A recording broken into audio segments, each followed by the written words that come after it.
ciana cia ndigwa gwata atumia a ndigwa ona aria maikaraga mawathe riu nimekugunika na kigina kia Inua Jamii kiria ari kia muigana wa ciringi 16,000 na thutha wa thirikari ukorwo ikikireria kigina kia bilioni 16 mwaka-ini uyu na munini wa president GACHAGUA tarĩirie ati thirikari iri na itanya ya kuongerera namba ya aria magukorwo makigunika na mbeca ici.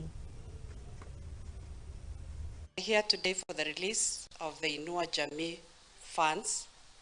We know we've had arrears that we have not paid from November to date, and we are happy to say that those funds are now ready.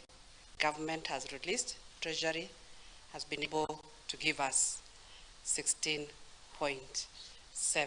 billion.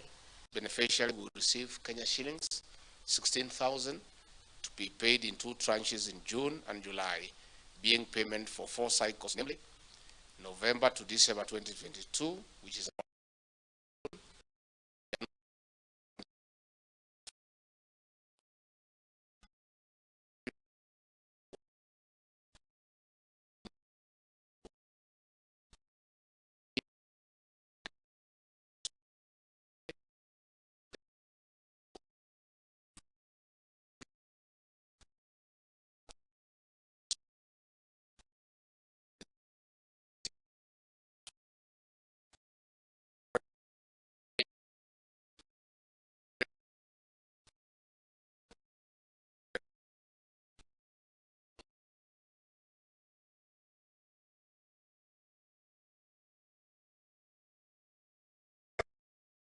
korwo makiruguria kiama giki kia Inua Jamii ni ndwa guteithiriria ciana cia ndigwa oro ndumwe na akoro na atumia a ndigwa. Tugithie na mbere ni ati kiama